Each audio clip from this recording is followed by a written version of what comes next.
¿Cuál es el pronóstico respecto a los 32 pedidos, estas 32 recursos que ha presentado Juntos por el Perú? Virgilio Hurtado es experto en Derecho Electoral y nos acompaña esta tarde para darnos luces de lo que podemos esperar en los próximos días. ¿Cómo está, Virgilio? Buenas tardes. Buenas tardes, gracias por la invitación. A usted por atendernos. Quisiéramos entender, los jurados electorales especiales frente a esta pretensión de anular las más de 2.000, 2.500 mesas, o sea, eso quiere decir anular cientos de miles de votos, le dijeron no porque no pagaron una tasa, ¿correcto? Efectivamente, ¿no? El Jurado Nacional de Elecciones aprueba para cada proceso electoral un reglamento para el trámite de los recursos de nulidad. Y en ese reglamento establece como una de las condiciones para admitir a trámite los pedidos de nulidad de las mesas de sufragio que se adjunte al pedido de nulidad la tasa correspondiente por cada mesa que se cuestiona de manera individualizada. Claro. Entonces, cuando ello no ocurre, el mismo reglamento señala que se declara la improcedencia de ese recurso. Y es lo que ha ocurrido en primera instancia con las resoluciones que han sido emitidas por los jurados electorales especiales, en los que Juntos por el Perú ha presentado su pedido de nulidad de mesas de sufragio.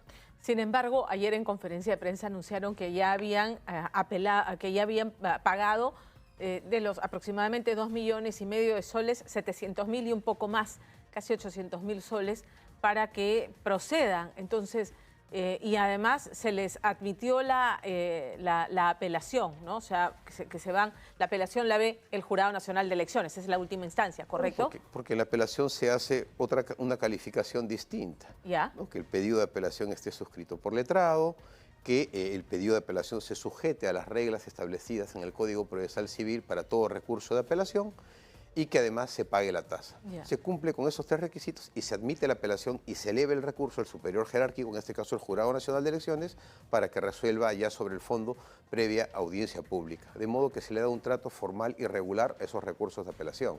Pero el fondo es algo diferente, es algo distinto. Y a pesar de que se pueda arguir de que se está subsanando el pago de la tasa, de acuerdo al reglamento que anteriormente he mencionado, es un requisito insubsanable.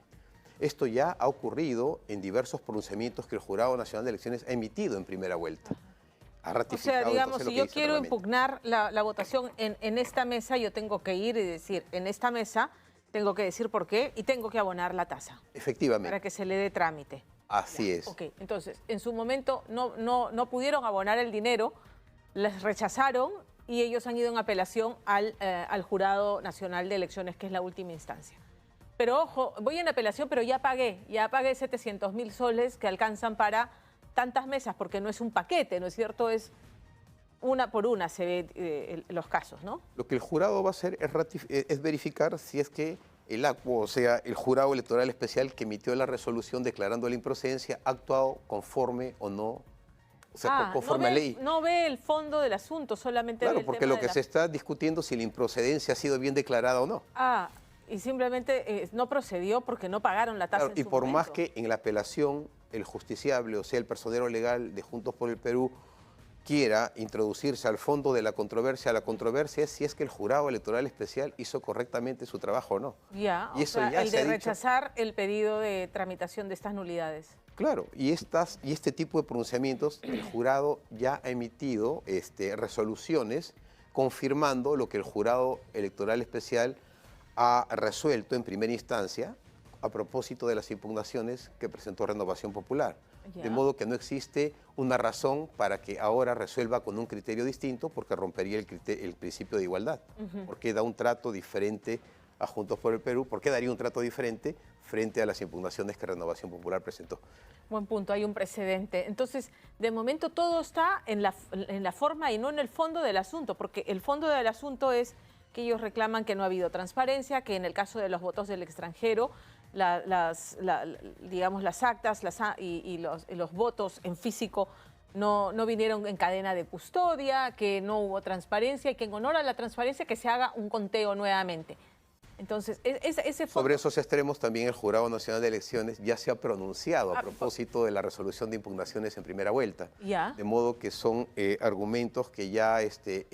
¿Sobre los que ya hay pronunciamiento que se considera precedente vinculante? No es precedente vinculante, pero sí un precedente del cual el jurado, el mismo pleno que los ha dado, no tendría ninguna razón para desvincularse de ellos. Ya. Porque ya es un criterio en el caso de la transparencia, la cadena de custodia. Sí. Es más, en la primera vuelta se han producido situaciones muy graves que han generado la separación del ex jefe de OMPE. Claro, Entonces, de las cuales Juntos por el igual, Perú no reclamó, no dijo no nada reclamó, tampoco. pero Renovación Popular sí, y el Jurado claro. Nacional de Elecciones señaló de que las únicas razones para que un acta pueda declararse nula es en principio que los personeros hayan consignado la irregularidad en el acta. Ya. Están cuestionando con el recurso de nulidad. Claro. Pero si es que uno revise el acta y no encuentra ninguna observación y ninguna irregularidad, es por dos razones. O porque no tuvieron personero en mesa, Ajá. o dos, porque si tuvieron personero, el personero convalidó todo lo que había ocurrido. Y estamos en ese escenario. Estamos en ese escenario y además el jurado está obligado a aplicar el principio de presunción de validez del voto.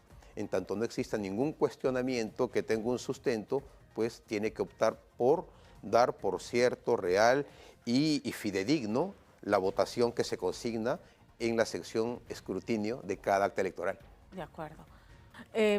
Respecto al cambio de normativa, que es lo que también está reclamando Juntos por el Perú entre primera y segunda vuelta, respecto a cómo se contabilizaba el voto en el extranjero, ¿no? Han dicho, ha demorado mucho que lleguen los de Buenos Aires, que es una ciudad capital que está al lado nuestro, ¿no? Un país vecino, y no demoró nada la de Oceanía, y ni siquiera vino como carga consolidada y no vía valija diplomática.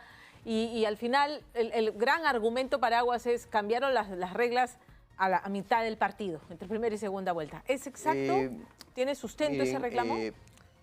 Los procesos electorales no son perfectos, pueden contar con muchas irregularidades, pero lo que hay que discutir es si una irregularidad es suficiente para invalidar el voto ciudadano. Ya. En primera vuelta, y disculpa que ingrese a ese campo, la situación fue peor. El Jurado Nacional de Elecciones cambió también las reglas de juego cuando amplió la jornada electoral, ¿no? El horario de la jornada electoral y también la fecha de la jornada electoral a través de dos acuerdos del Pleno, que en realidad cambiaban ad hoc para esa situación lo que expresamente decía la ley, dice la ley orgánica de elecciones. Se rompía la unidad del proceso electoral. Y cuando se presentaron las impugnaciones, se dijo, en realidad este proceso en Lima, sobre todo, es nulo. ¿Y por qué? Porque no cumplía con el principio de publicidad de las normas. ¿Qué quiere decir esto? Que si una norma se aplica a un proceso o a un acto público, tiene que previamente haber sido publicada y esperar el día siguiente para que entre en vigencia. Y eso no ocurrió. Lo que ocurrió fue que se acató un comunicado que el Jurado Nacional de Elecciones emitió y se convalidó el proceso. Entonces yo me pregunto si esto, que es de mayor envergadura, ha ocurrido y se ha convalidado y el jurado ha dicho no va a tu recurso, yo creo que esto también va a quedar totalmente desestimado. ¿Por qué? Porque en intensidad de la intensidad de la vulneración es mucho menor. De acuerdo. Y al final del día, lo he repetido varias veces, Virgilio, es finalmente respetar el voto, ¿no? del ciudadano en el Perú y en el extranjero, que es al que quieren ningunear, porque o sea, la interpretación política no me es favorable. Y sin esos votos yo termino ganando en territorio nacional, que los anulen. Esa es la lectura, ¿no? Bueno, como todos están afirmando, una nulidad tiene que tener un sustento. Y si no tiene sustento, prevalece el principio de presunción de validez del voto o de conservación del voto, como ahora le llama la Ley Orgánica de Elecciones. ¿Y ello por qué? Porque la Constitución establece una protección muy especial y específica a los ciudadanos para que con su voto construyan, pues, no solamente participen en ratificar el principio de soberanía del pueblo, sino construyan gobierno a través de un mecanismo democrático como son las elecciones. En consecuencia, pues, no cualquier irregularidad o no conformidad que un partido o un personero legal pueda tener con el proceso electoral conlleva una nulidad. La nulidad tiene que estar expresamente establecida en la norma y por principio de legalidad estar correctamente definida. De acuerdo, claro. Entonces, supuestos que no se encuentran en esta situación, pues en realidad van a ser desestimados por la justicia electoral. El tema es que tiene un plazo perentorio el Jurado Nacional de Elecciones, el colegiado, para dar una respuesta, porque O sea, nos hablan del 15 de julio para proclamar presidenta y eso es que 10, 13 días más de cambio de gobierno y se necesita hacer la transición. O sea, la exhortación creo que de todos es que esto avance pronto para que se haga la transición y el equipo de gobierno pueda ponerse a trabajar, el gobierno entrante, ¿no? Siempre he dicho que la transición y otros mecanismos son, en realidad, si bien son importantes, son complementarios, porque aquí lo más importante es que el resultado electoral sea fidedigno. Okay. Yo creo que el presidente del jurado ha hecho esa estimación atendiendo de que en el proceso de actas observadas, la observación la hace cada ODP, es un proceso que ante situaciones que no se puedan salvar con los criterios convencionales que están en el reglamento de actas observadas, van a tener que recurrir a la figura del recuento de votos. Y eso implica otras formalidades, audiencias públicas, y por eso el presidente ha hecho esa estimación. Claro. Tal vez no lleguen al 15 de julio, tal vez sea eso mucho antes. Claro, pero ¿tiene un plazo perentorio el colegiado del jurado para resolver, pronunciarse sobre la audiencia de apelación que ha sido hoy día? Ah, sí, por supuesto. 3 días. 3 días, hábiles. No, pero en periodo electoral se cuenta sábado y domingo, ¿no? Son días calendario, pero eso no es lo preocupante porque el Pleno del Jurado Nacional de Elecciones desde hace muchos años ha establecido una buena práctica que es publicar el voto, de modo que hoy día o máxime mañana se va a tener conocimiento de cuál es la decisión que han tomado respecto a estas apelaciones. Y después la resolución se formaliza, efectivamente. Ok, esperemos que sea así. Muchísimas gracias, Virgilio, por haber estado con nosotros esta tarde. Gracias, Pamela, por la invitación. Y nosotros hemos terminado En Contacto por hoy. Es viernes, los espero el domingo en la señal de ATV, día D es a las 9:50 de la noche después de la gran premier. El programa viene potente y les deseo que pasen un fin de semana y hago votos para que las movilizaciones realmente sean, como ha dicho quien las promueve, el señor Roberto Sánchez, que sean pacíficas, que no sean provocadoras, que reclamen con justicia lo que crean que deben reclamar, pero que no alteren la tranquilidad, que lo que menos necesitamos es violencia, enfrentamiento. Necesitamos estar todos alineados porque se nos viene el fenómeno del niño y eso nos va a costar muelas, para decirlo así, bien en cristiano. Nos va a costar muelas. Nos vemos el domingo. Pasen buen fin de semana. Chau.